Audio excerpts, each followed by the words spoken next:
Hello, everybody, and welcome to Ohio State Primetime Live here at Ohio State, the voice of college football. I am your host, joined by my guy, your other host, Cleve Mike. Mike, how you doing today, my guy? Doing good, man. Glad to be here. Yeah, man, it's the day after a great victory. A lot to talk about here. I talked to Mark yesterday, had some good conversation. Of course, we're going to talk about some different things here. But of course, everybody, before we continue, please be sure to like, share, subscribe to the channel if you haven't already. If you haven't, also check out our website at www.bocfb.com, where you can check out the weekly schedule. A little bit of change up here at our channel, but that will be up soon. But you can also check out the awesome writers that we have here at the network that keep you up to date with everything that's going around in the landscape of the sport of college football. Also, check us out at BOCFB/shop, where you can get all of your Ohio State Buckeye gear and anything else that you may need when it comes to sweatshirts, coffee mugs, beer koozies, my favorite, and more. Now, everyone, we have a special guest here, someone that we had here last week to preview the Ohio State-Penn State game. We bring on to you Landon Tengwall from the Landon Tengwall Show. Landon, how are you, my guy? Doing well. Thanks for having me on. Of course, man. Last week you said that you would definitely come back on after the show for next week to talk about this game some more. Why don't you come on this day? Because I definitely want to talk to Mike with you about it, hear what Mike had to say. But before we start, man, tell us what your overall thoughts were coming out of that game. What did you learn about your team? What did you learn about Ohio State and more? Yeah, I mean, a couple things. I mean, Ohio State adjusted in the second half. I mean, it was close because of the fumble at the end of the first half. It made it seem a little bit closer than it probably was. And Ohio State adjusted, came out. Penn State was just honestly, the run defense outside of the big run, it wasn't that bad. There was a couple nice gashes that they had for 8 to 10 yards, but overall, the Penn State rushing defense has been just destroyed by everybody. Northwestern was taking it to us. So it was nice to see some like TFLs and some no gain tackles. But once Jeremiah Smith and Carnell Tate were able to tee off on some of these DBs, I'm pretty sure every single cornerback got it. I'm going to be honest. I don't think there was a single one that didn't get beat for a significant gain. So it was a rough day for the boys out there. And Julian Sayin is the most accurate quarterback I've seen in a long time. I completely see why he is the Heisman favorite. His processing and props to Day and Heartline of how they've slowly brought him along. I don't think that was not on accident. Because I watched some of the early games in that film, and it was very clear they were making it easy for him. And it seemed like, I guess, Minnesota is really when they started to kind of open it up. And so it's been fun to see him kind of be unleashed. And I think everybody knows the Ohio State offense can continue to hit another level here. So yeah, Penn State just kind of overpowered in this one. I'll tell you what, they're down a little bit. It's a rough time. If you're running for 31 carries for 55 yards, it's going to be a long day against you. If you're playing Ohio State. So, Mike, before you go, I want to read this text to you guys. This is from my best friend of actually since third grade, who's a Wolverine fan. He texted me, "I watched Julian today, and I got to say he's the best NFL quarterback prospect in college football right now. Best player in the sport, probably should be Heisman, unless something catastrophic happens." Yeah, I agree with it. I have no issues with that. Yeah, hey man, Mike, what were your takeaways, man? I mean, definitely Julian just looks the part. Everything that they said about him coming out of high school, how accurate he is. And then one thing that Dave even talked about in his interview today was just the simple fact of his pocket presence is something that you really can't teach. And his mobility, the way that he was able to move around the pocket. You heard about some of the scouts or some of the national media saying, "Oh, we didn't know that he had that part to his game," and now everybody is getting to see it. Yeah, I mean, I think a great point where he really utilized it was that 3rd and 5. Penn State just went 75 yards, 15 plays, and there was like a little bit of a momentum shift for a second. And if they got off, I think it would have been a 3 and out there. And you had 2 rushers come free, and Sayin made it look easy. Just 15 pressures on him, and that resulted in 0 sacks. I think that tells you not only how elusive he is in the pocket and his footwork and how calm he is. He's always going through his reads, and I love. Part of the reason why he has 80% completion rate is if he feels pressure, it's like automatic get to my check down. or as you saw, he's also just going to load up and throw it 55 yards on a dime with some pressure in his face. So I haven't seen a better player than him this year on tape. So it was cool to watch. I think that was probably his best game yet. You brought up that stat, the 15 pressures, no sacks.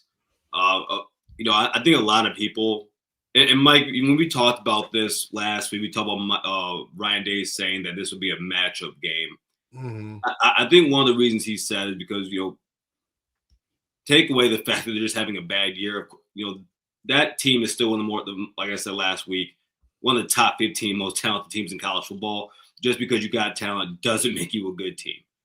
And I think that, I think it was coming to the game, they were only giving 121 pass yards per game. I heard someone say earlier they weren't. No, I was listening to College Football Nerds, and they said that they were kind of like poo-pooing Penn State's pass defense. I'm like, I don't think that's the route to go if you want to discredit Julian.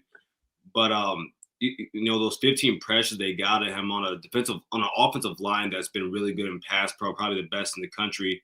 But then you get to see Julian maneuver around the pocket. Landon, you bring up that 3rd and 5 play. I was more shocked with how quick he moved in that, like how evasive he was in getting away from those two guys, and then of course getting upfield. Of course, with during the offseason, outside of people thinking that he was the same size as Damon Williams, people thought he also wasn't that athletic. So no, that was definitely an awesome play to see there. What for both of you, and we can start with Mike. Because I do want to ask you this, Landon, specifically. I want to ask Mike this. What did you take away from, of course, Olentangy kid, Ethan Grantmeyer, is basically his first game against some tough competition. What did you think about him? Man, I think that kid got a live arm, man. And one thing, I think the more reps, the more games that he plays, and when he's able to get settled down, he can be dangerous. It's really about, is the play calling going to help him? Because sometimes it seemed like, hey, when things was going right for him, they would call something and then it would just go wrong. Or maybe it looked like they were trying to get a long developing play and then the pass rush got there. So a couple times. But I think the kid got a live arm, and I think his future is bright as well. Yeah, I mean, look, he's like I said, I don't know if I've seen anybody this good in a while. It feels like Ohio State constantly churns out these type of quarterbacks, but this is kind of another level. And like I said, the way that he's just been brought along, obviously having great receivers has definitely helped his development as well, and kind of just his trust. It's great to be able to trust in your wide receivers, and you see what Tate and Smith are doing, and not only the ways they'll go up and track the ball, but also just the way they set up their routes. That was kind of what it was. They kept catching the Penn State DBs flat-footed and just taking off on them. It was great. They would always fake them outside, go back inside. That's why they hit on the post pretty much every single time. And I think I'm sure you guys saw that Ryan Day said that the one of the deep balls they basically drew up at halftime, because Penn State they were playing a lot of like quarters defense, which is basically starts out as zone, kind of turns into man. And if you're not used to it, you can be flat-footed and kind of get caught. And that's kind of what happened. And when you have elite wide receivers that are probably both the number one wide receiver in their class, it's not in your favor at all there. And Sane put down some perfect footballs on him with some pressure in his face. So it was impressive. Far and away the best team. I don't know. We're recording this right before, I guess, the college football playoff. I don't know what they're going to do. That'd be crazy if they don't put you guys at 1, though. Honestly, I'll tell you this. I do not want them to put Ohio State at 1. Put us at 3. To be honest, we don't have the resume yet. I'll believe all that narratives and everything. I don't want to be 1. As someone who has, Mike and I were talking about before this. Over the last 2 weeks, I've been taking the proverbial hammer to the head of Texas A&M, because it's hard for me to believe in a team that gives up 24 points a game. But if the committee wants to rank them 1, hey, listen, this team, my Buckeyes, we need more motivation. We need more to look at. We need more disrespect. I don't need Ryan Day doing what Kirby Smart does and lying to your team and to get them hyped up. I don't need any of that. But no, I'm very interested to see where they place those teams. Actually, I want to see what they play in Indiana. For the future of this Penn State team, Landon, coming out of this Ohio State game, there's only so much you can work on at the end of the year, especially with everything that's going on.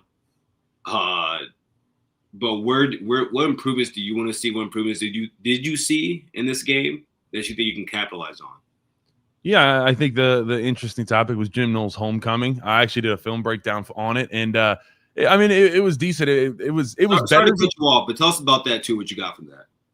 Yeah. No, I don't know if there was too much like just things work because familiarity. It was more we did play, especially in the first half, some good run defense. And then a couple big runs, but the biggest thing is the wide receivers for Ohio State were just that much better than Penn State's DBs. It just really wasn't close, and that's kind of been the story for many years now. I mean, that's pretty much anybody when you match up against Ohio State, but Penn State really has just kind of struggled with that, and so that's what I saw. I mean, that was the biggest issue. And Julian Sainz just incredibly efficient. 3 of his incomplete passes 2 of them were throwaways. So you're sitting in a tough world there. If you're Penn State, you get from behind and you start, abandoning the run. It was pretty much over from there. Mm-hmm. So my biggest issue with Jim Knowles this preseason that I was telling some Penn State fans, that's in our Big Ten chat, and I was telling him that I believe Jim Knowles is arrogant. He likes to leave guys on islands, especially when he shouldn't. Things like that. And I mean, it goes back to the one play where you got 4 guys lined up on one side of the field, Jeremiah at the top. And then you got the guy playing like 10 yards off. How do you feel about this is a 2-part question. How did you feel about the arrogance of Jim Knowles in that game? And is Penn State truly stuck with Jim Knowles like in the future with their next head coach? Yeah, I definitely don't think it was the best game plan to come off and play 10 yards off Jeremiah Smith and just get right in your drop. I mean, there was a lot of no resistance. Penn State doesn't like to put hands on anybody either when they're kind of in that press man, and they always just kind of get stacked up by the wide receiver. And you saw that a couple times. Jim Knowles, I mean, I don't know. After this year, we owe him. I think we'd owe him like $6.5 million if we let him go with. That's change. That's Johnny. Nowadays, whatever. You let some like private equity or something handle that. It'll be all right.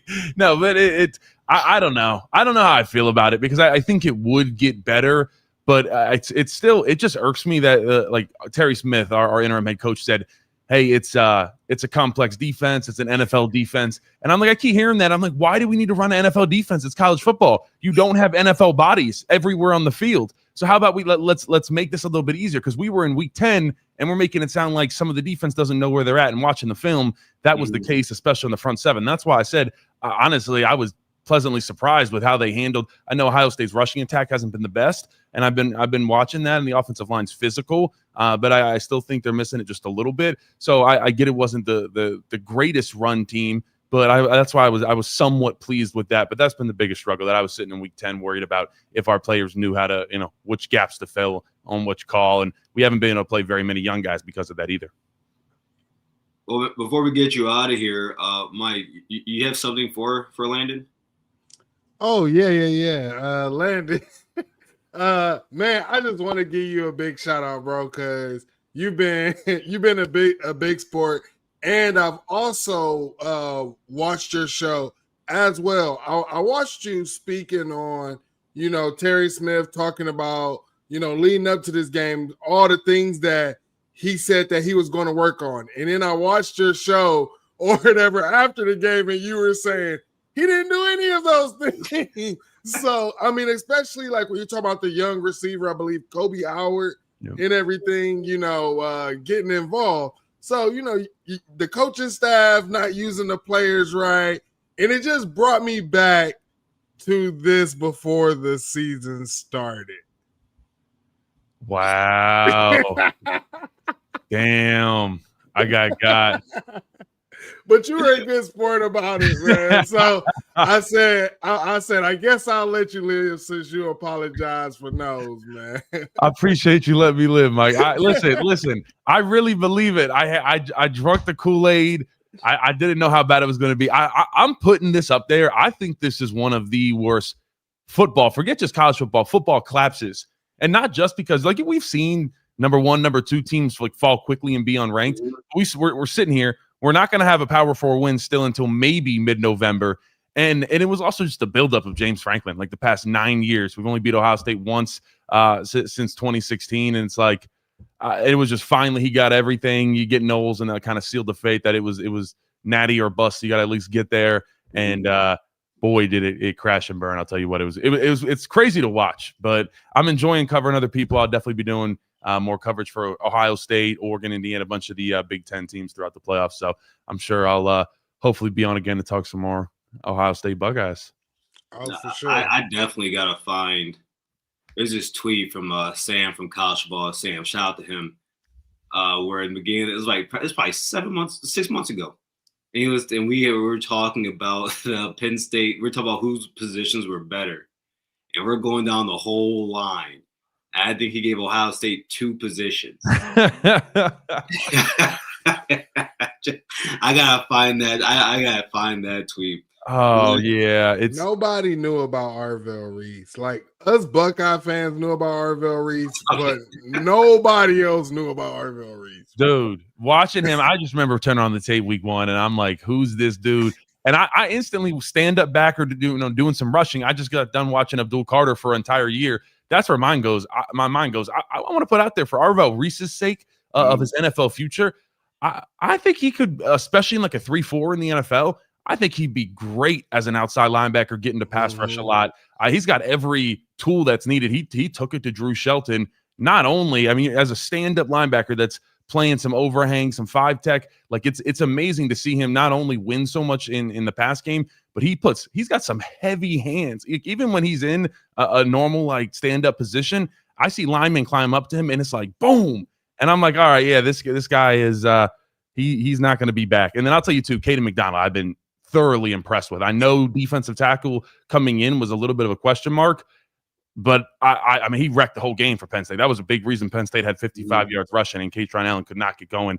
Caden McDonald just, even if he didn't make a tackle, he was just knocking guards like 2 yards in the backfield. It was completely disruptive, and Penn State has not been able to run the ball in Ohio State in like good 4 or 5 years at least, probably more. So that's been one of the reasons they can't even come close to getting it done right now. Shoot, Landon, man. Any upcoming content you have? Anything you want the people to know about? Oh man, I don't know. I did a Brian Hartline video, so maybe if that happens, I'm curious. I got to ask y'all, how would you guys feel if Brian Hartline did leave? Let's just say like before the Big Ten championship or right after, and let's just say Dave was like, "I'm just taking over calling plays." Would Ohio State fans like that? I wouldn't be mad. Right? Wait. Are we on the run? Are we undefeated?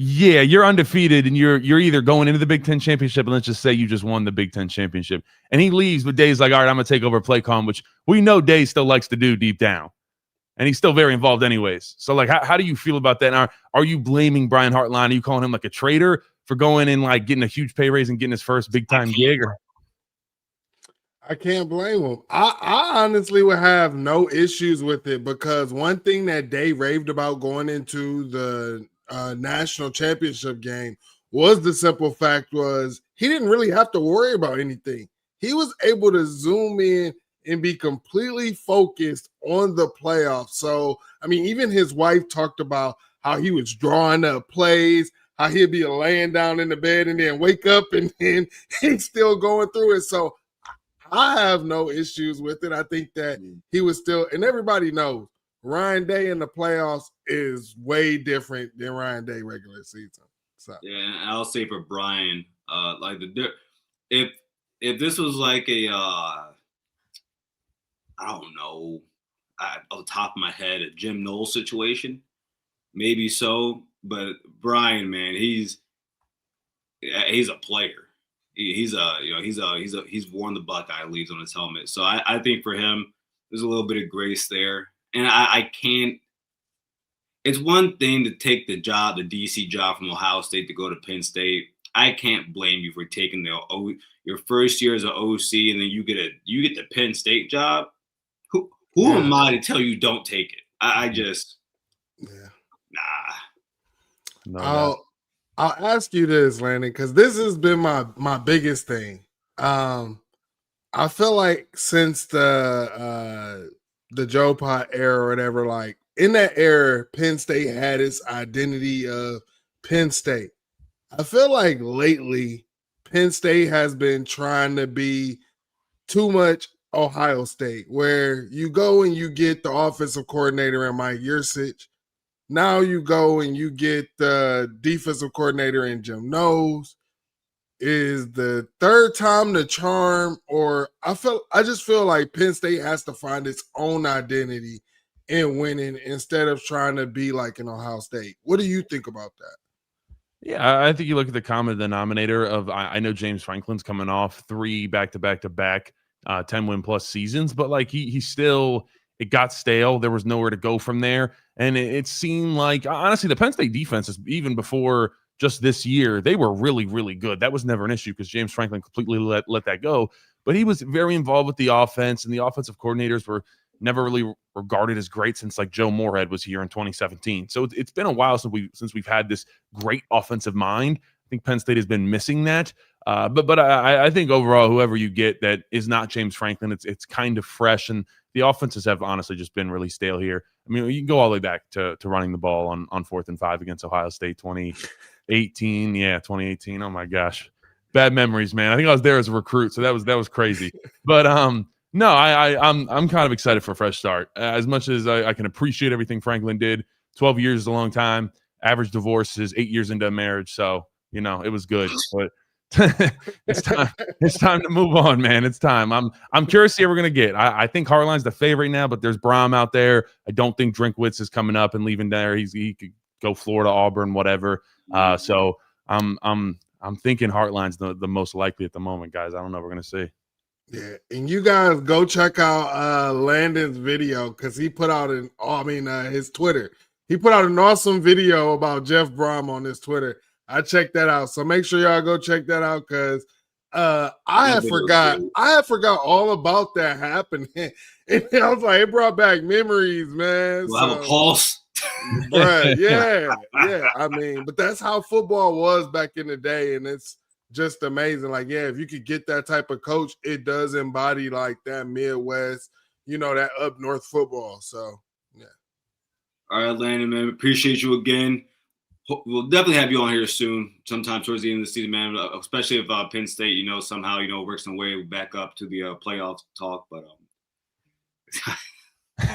you didn't mean that. You didn't mean that. Don't say that. No, and if you are Penn State looking for a head coach, you should go watch his channel. If you look at his film sessions, you probably think he could be your head coach too. So, Landon, man, appreciate you as always, man. Have a good night, bro. Absolutely. Thanks for having me on, guys. Oh, man, that's Landon Tengwall, everybody. Again, don't forget to go ahead and check out his channel, subscribe there, like it, the Landon Tengwall Show. A lot of football breakdown, not just Penn State. He breaks down Ohio State film. It's awesome. But before we continue, actually, Mike, before I do that, I want to ask you a quick question based off what he just talked about. How would you feel if Brian Hartline left and then he brought on Bowen as the OC and then took what's his name, the wide receivers coach, Fessler, yeah, and took Fessler. If Brian did all if Brian Hartline took the QB coach, Billy Fessler, and he took the QB coach, made him the wide receiver coach and QB coach, then took Bowen and made him the OC. I think it would be more likely he would get a chance to take Bowen than he would Billy Fessler. Ryan Day's not letting Billy Fessler get out of that room, bro. Yeah, he built with an OC. Yeah, club. And also, I don't think that Hartline would try to do anything that would put his alma mater behind, right? So it's like, okay, it would be easier for me to take one of these O-line coaches, whether it be a Bowen or something, because Ohio State can easily replace the O-line coach. You have these guys who've already been building relationships or have a relationship with your current O-line, and then also the recruits who have came on campus. So, I mean, I've already been thinking about, who would Brian Hartline take? But I just think about it. Like, I don't think that they're going to try to take guys who are going to directly impact and hurt Ohio State right then and there. I just don't. Well, speaking of having an impact and not hurting you, everybody, message here from the Voice of College Football. Get your business, product, service, or personal brand to the next level by partnering with the Voice of College Football, and let's discuss how you also can reach your target market. The Voice of College Football is a growing network with a large following, so let's find out how we can help you grow with us. Check out the experience of one of our partners, that being Win Agency, posted there on the screen, and just like them, we are here to deliver for you. Contact us at sponsorships at vocfb.com. Again, that is sponsorships at vocfb.com today.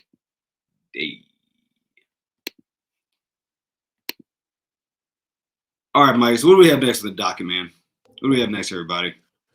Man, we got to talk some Ohio State football.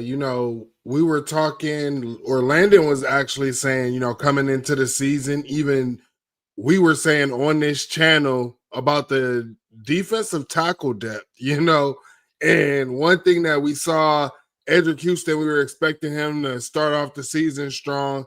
He's been coming along and probably had one of his best games in his career, or best game of the season against Penn State. How do you feel about that? He graded as one of the top defensive linemen by PFF. I think he hit the top. Yeah. Yeah. 3 straight games now, Mike, since he's come back. And he's been better every single day. What was Ryan Day say? Stacking good days. He's been doing that in these football games. And on top of that, along with the emergence of elite play coming out of Edric, you still got All-American play out of Caden McDonald. You still got Tom Malone playing as good as ever. Jason Moore, I don't think we really saw him this game, but we saw Will Smith Jr. There was one play, Mike, where he, right off the snap, just pushed their center back 4 yards and pancaked him. This defensive tackle unit, it was definitely the most overblown conversation during the offseason. It definitely was. Now, do some of us, I'll say myself, did we play a little bit of part in that? Maybe so. But I also said that, I still want to wait to see what these guys look like. And I mean, they're better than last. There's more depth. This defensive tackle unit has more depth than last season. I can't. Do you think there's a between the play of Caden McDonald and Tyler Williams? Do you think there is a separate, like whether it's big or small, is any separation in play there? No, man. I mean, you people were wondering, is there going to be a drop off? And I'm really not seeing the drop off, right? You're not seeing the drop off from K-Mac and Talib. And I mean, you heard Landon. You heard Landon, who played who's known for playing in the trenches. You heard what Landon said. The guy was wreaking havoc, and you saw the best way for Penn State to run the ball was to the outside, because you're getting away from the D tackles and things like that. And not only that, you had to use extra linemen to do it. So it just goes to show the caliber of players that Ohio State had. And I mean, also remember, we did tell people, Garrison, I mean, don't be too hard on yourself and say that we played, a part in it, because we did tell people that message that Ryan Day talking about getting D tackles, we told them that could have been more of a message to the D line room, getting them ready for the season and lighting a fire in them, more than actually being active and going to get a D tackle. So, yeah, and And the truth of the matter is, you are right about that. So screw what I said. Me and Mike are always right. You guys are always wrong. If Ryan Day, because remember he said we got to look in the portal. He said that, and the fact that he didn't take anybody out of it, and I think after that he said, "Well, we didn't think there was anybody better than what we had in the portal or what we have on the team." He said that, and and Mike, I agree with you. I think it lit a fire under those guys. I thought the edge rushes would be better than the D tackles this season. That was wrong. Like, and I'm okay with that. I think the edge guys are playing fine. Even our transfer from North Carolina, boy, what's his name, Mike? He isn't. I don't know why I'm blanking on his name, but yeah, I mean, even he's played decent in spare time. Of course, we know that CJ Hicks is redshirting, but Zion Grady, he's been great when he gets in the game. Yeah, man, this defensive line unit is great. Again, shout out to Edric Houston because I think and I think you agree with me on this. He has more potential than everybody in that room, and I don't think it's relatively close. Yeah, because of how versatile. Like if you need him to play on the edge, he can do it. He's just gonna be a bit bigger. But yeah, man. Shout out to this D line.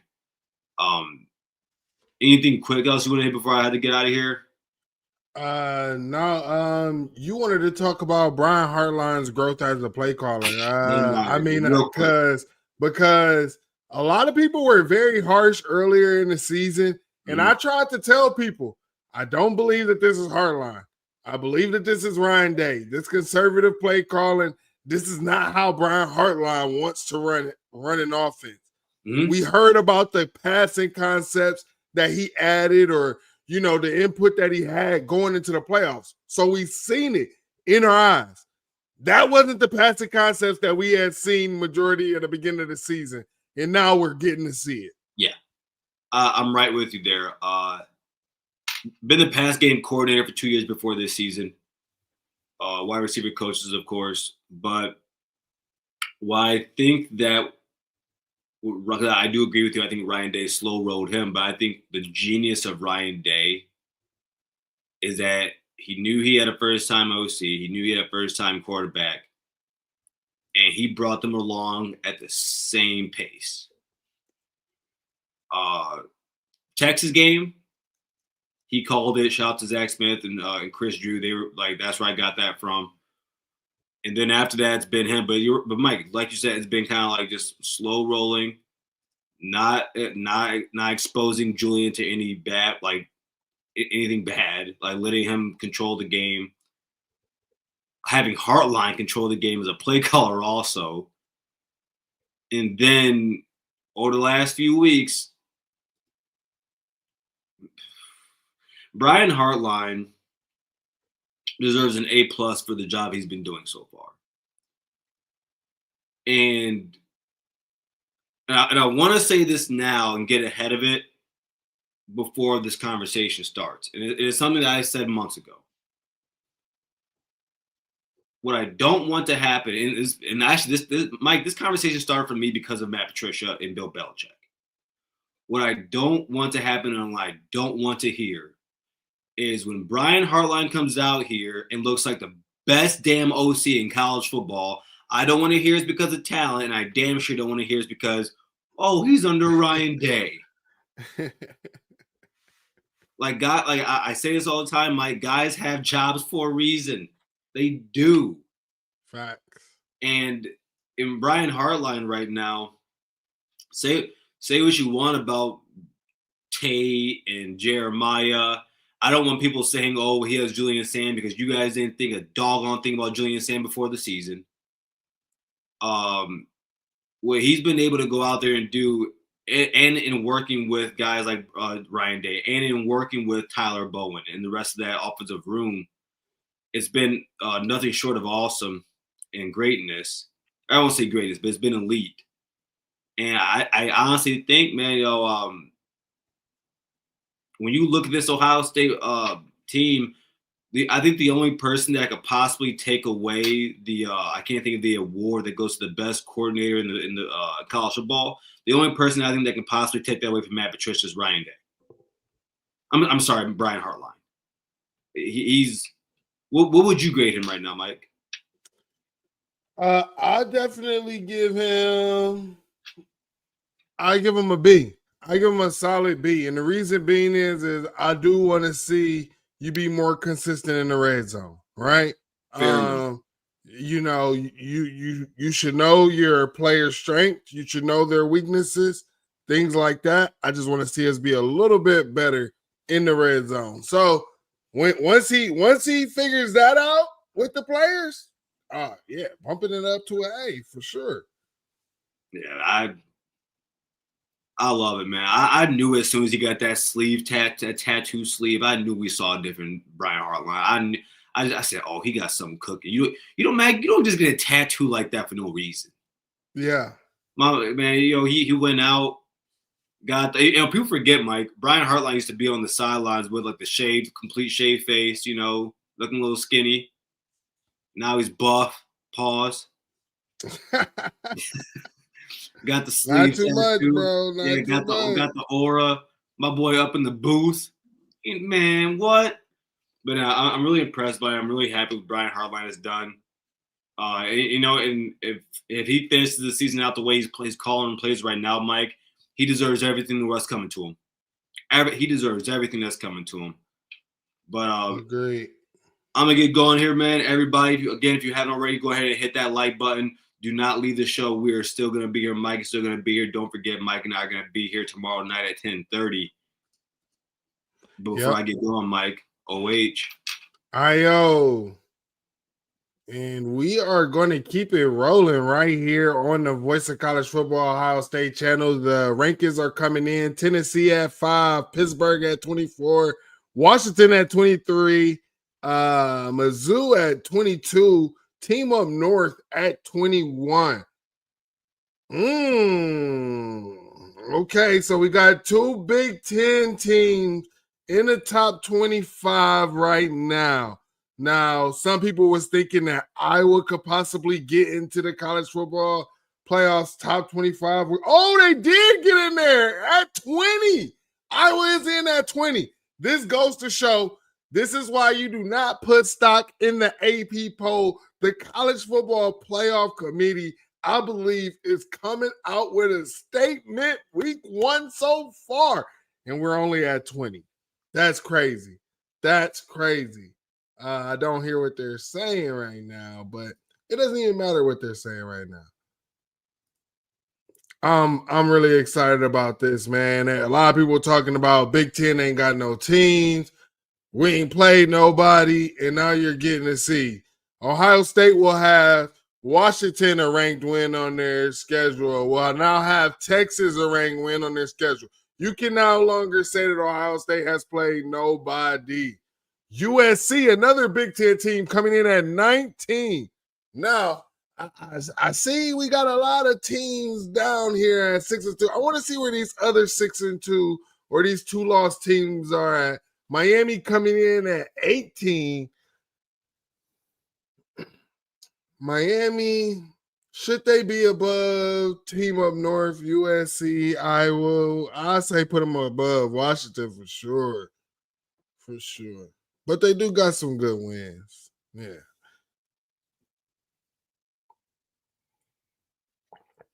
It's not, because it's about how you look later in this team. That's what I've been trying to tell people. They might rank Notre Dame ahead of them. Georgia Tech coming in at 17. Let me know what y'all thinking about these rankings so far, man.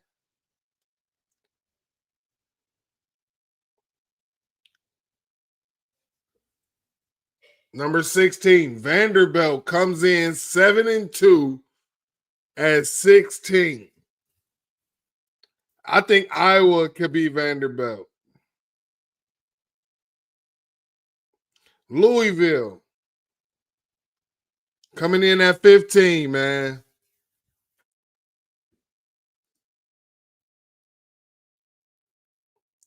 Number 14, you got Virginia.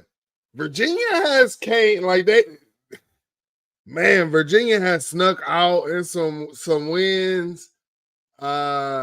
We'll see. We'll see if they continue to sneak out. But man, Miami needs chaos to happen because right now you have several ACC teams in front of them. If they want to make the CFP, you got Louisville, Virginia. And one thing that we know about the playoff committee is they did not punish people for playing in the conference championship game, even if you had a loss. Utah coming in at 13 at 7-2. This is what I'm saying. What about these other 7-2 teams from these other conferences when you're talking about like the Big 12?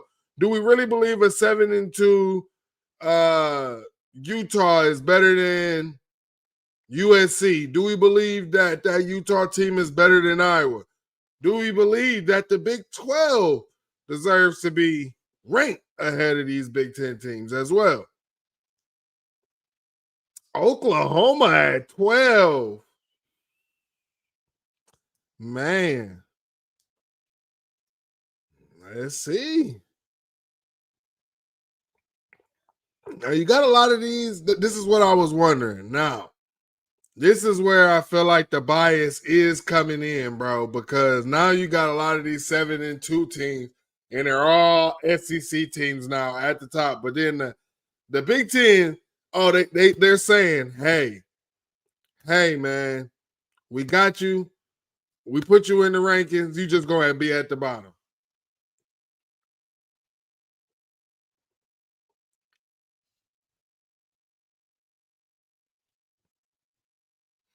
Texas at 11.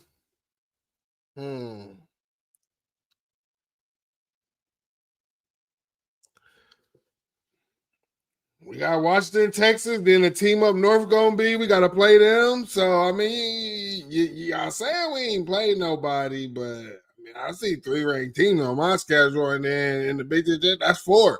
I ain't trying to hear it. Notre Dame is at 10. Oh, Miami they have the same amount of losses. They both have 2 losses, but Notre Dame is significantly higher than Miami. This is a huge statement.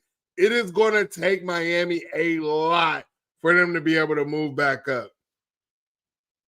So right now, Notre Dame, as we see it, it's in the CFP.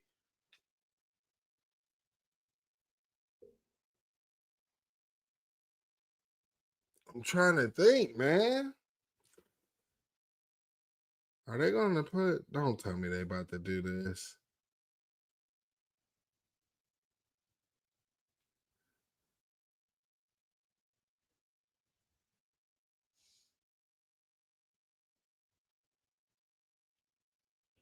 Oregon coming in at number 9.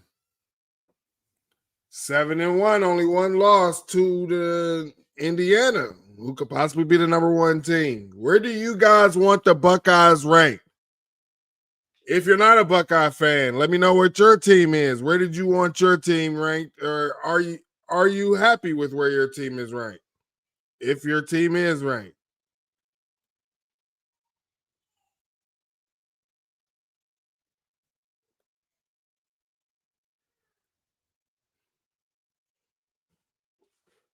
All right, let's see. This number 8 about to come in.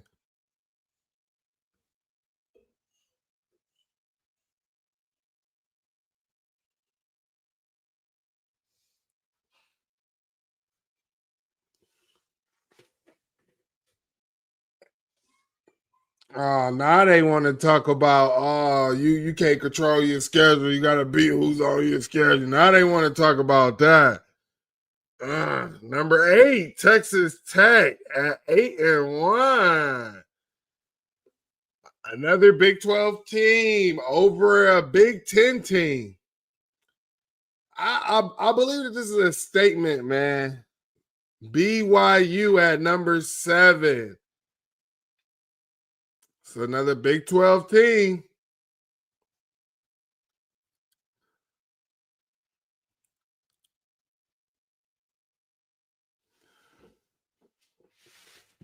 I felt like they made a statement last year when they didn't respect the ACC. We'll see. Ole Miss at 6 at 8-1. Uh-oh.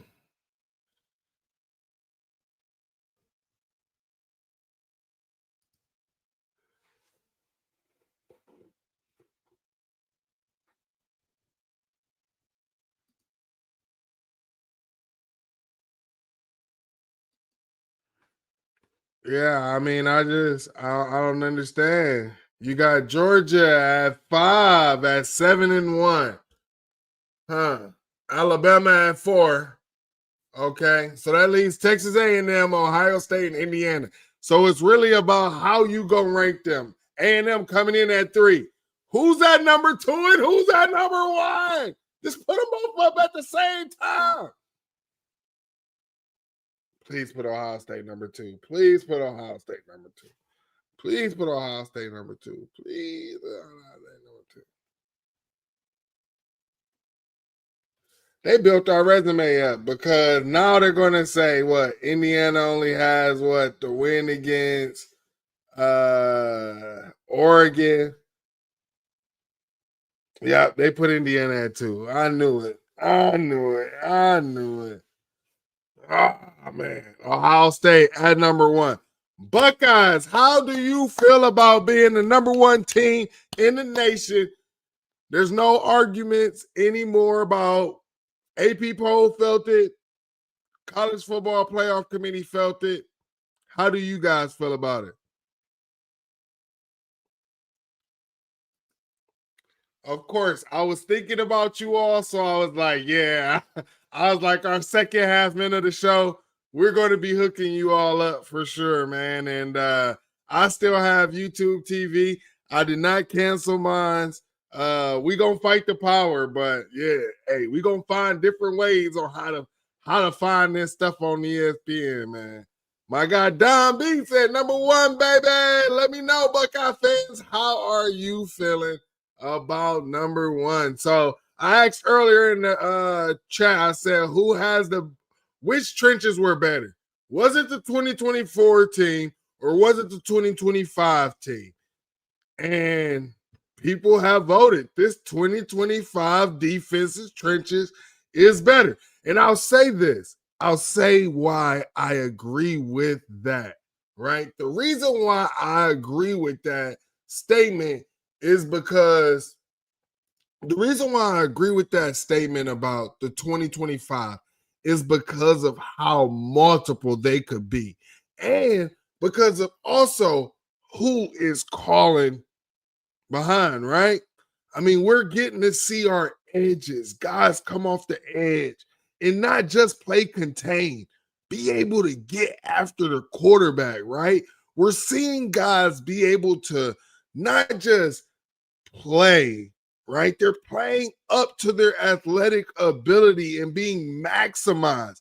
That's one thing that I just can't say about the 2024 trenches, right? I don't feel like they're maximized because for some reason it just seems like if y'all watching these Buckeyes in the NFL like the Denzel Burks, why is everybody playing better in the NFL than they was at Ohio State?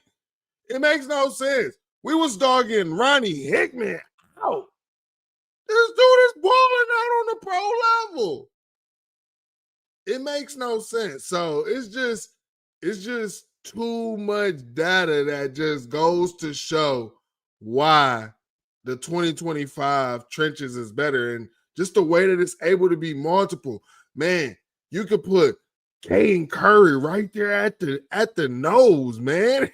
I mean, Jim Knowles wasn't thinking about doing that and being multiple. That's why these are the different Rushman packages that Larry Johnson always loved. So when everybody was talking about, oh, Larry Johnson don't want to be multiple, BS.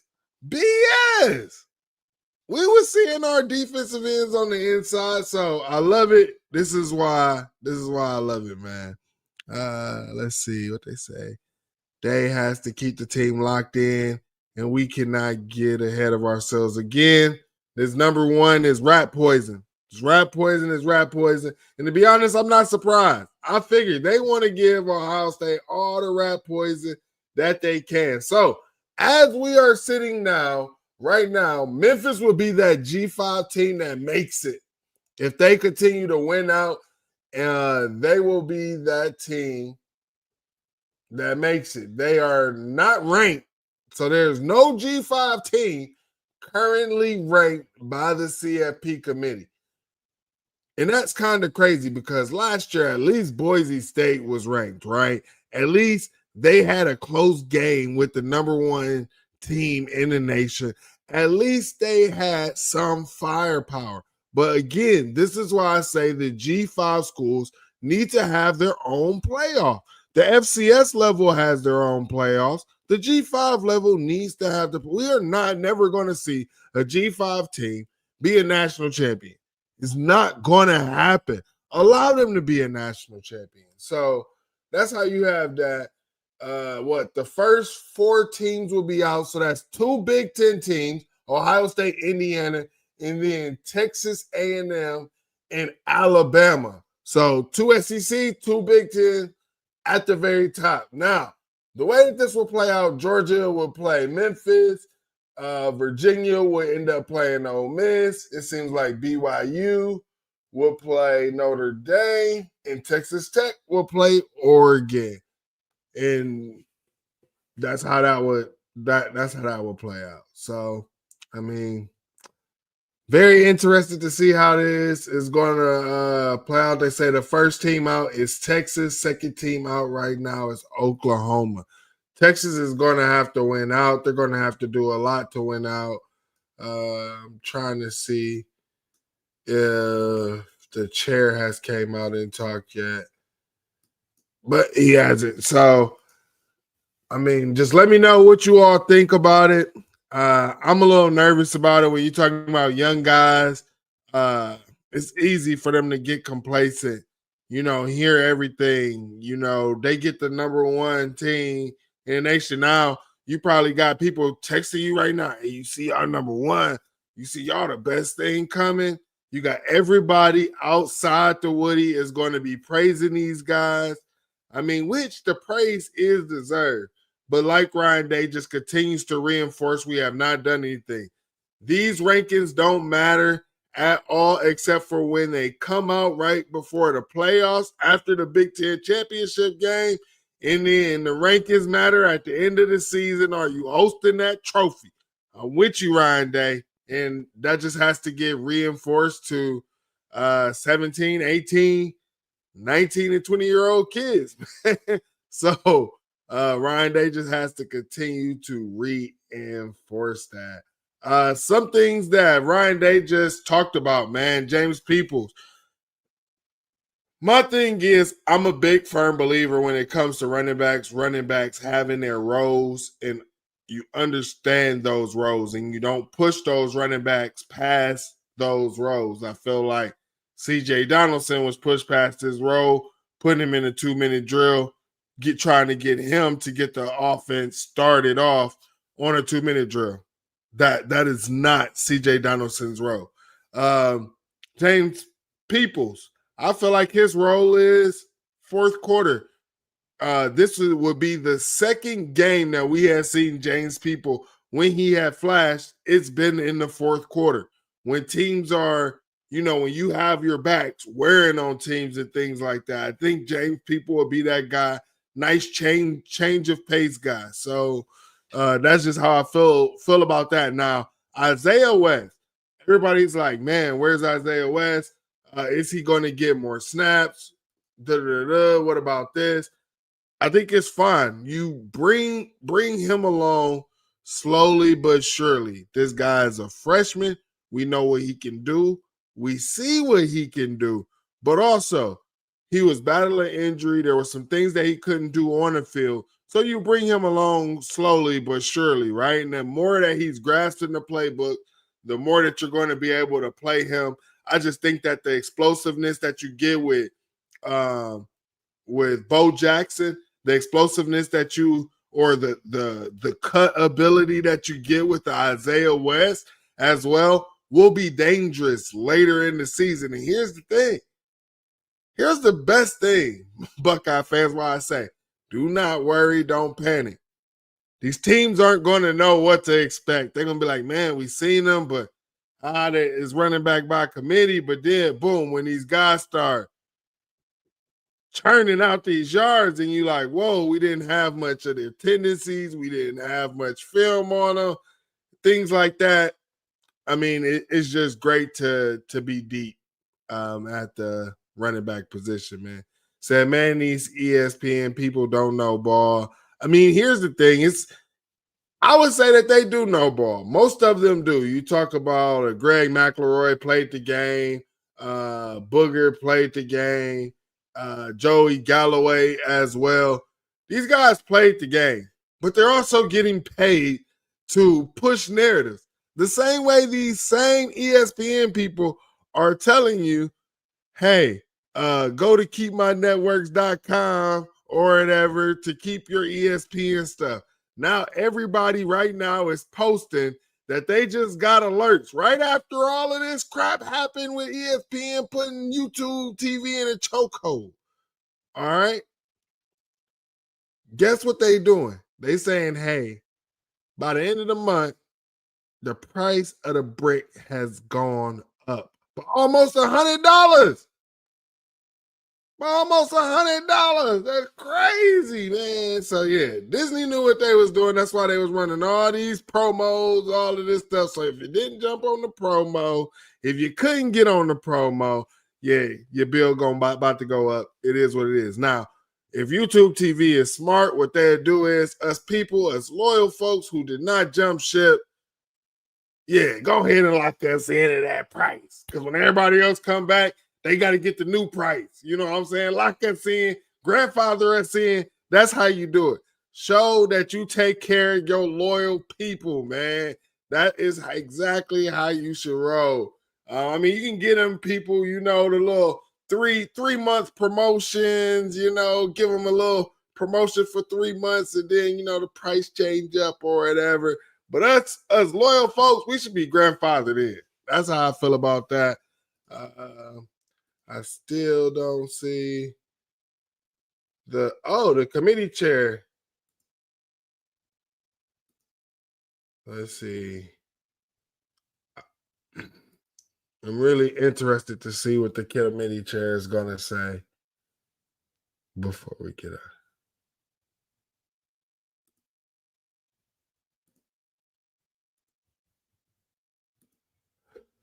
All right, so they're talking to the chair. Let's see what he got to say.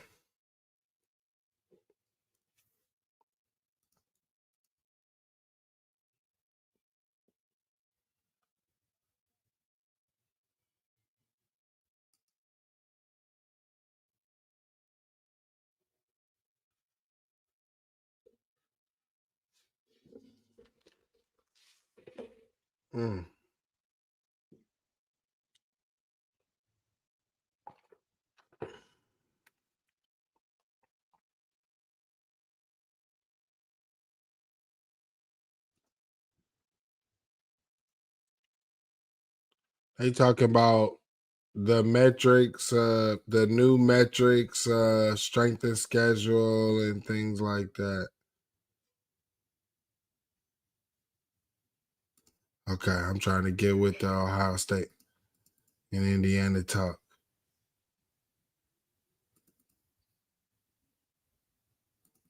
All right.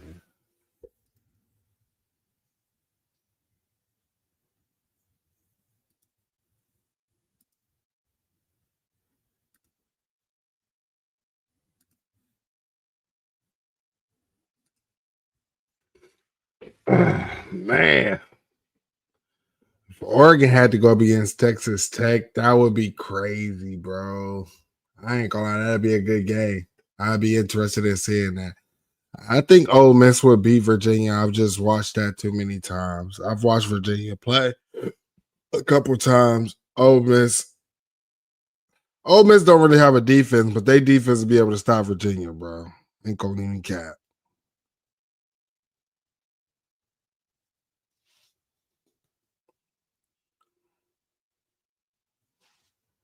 Oh, Okay, so now Reese Davis is asking the committee chair about the metrics and saying that if you're going by the metrics or strength of schedule and things like that, wouldn't it favor Texas A&M over Ohio State?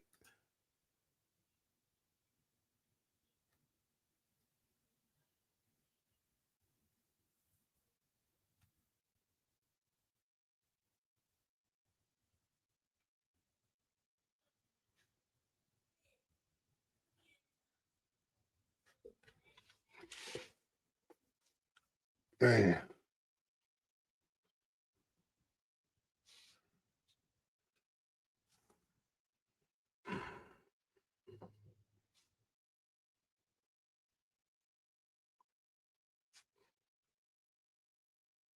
So they said right now they believe that Ohio State and Indiana are close.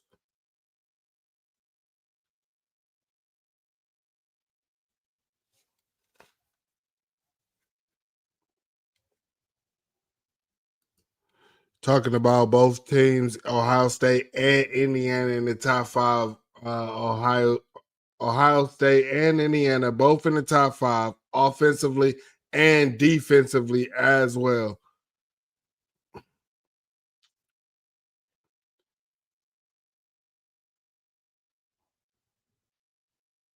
On the road against Washington, Texas, Oregon, on the road. Oh, Iowa.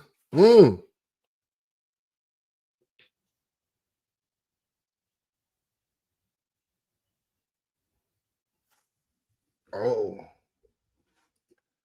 Now, where they separated Ohio State and Indiana is they feel like Ohio State has a better front on the offensive line and a better front defensively.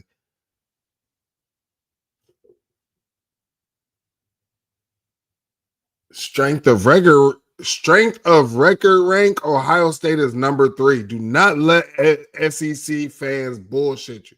Strength of schedule rank 33. I'll take that. Don't say that Ohio State hasn't played anybody when our strength of schedule rank is 33, and our strength of record rank is at 3. So these folks lied to you, bro. These folks lied to you. These are the SEC. We're going by FPI is the ESPN SEC metric. They got Ohio State at number 1. Who fault is that? So that's just what I wanted to hear from them going on with ESPN. Again, make sure you tuned in.